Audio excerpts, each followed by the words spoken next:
அது இளமனசு இருக்கிற சுகம் அது பல தினசு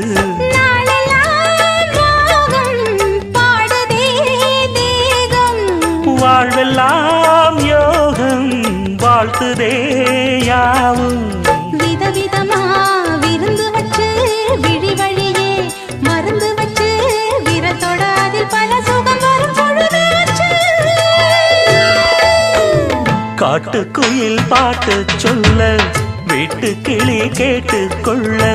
ஒட்டி வந்த தாளமே கொட்டும் கெட்டி மேளமே தொட்டணைக்க வேணுமே பட்டு கிளி நாணுமே காட்டுக்குயில் பாட்டு சொல்ல வீட்டு கிளி கேட்டு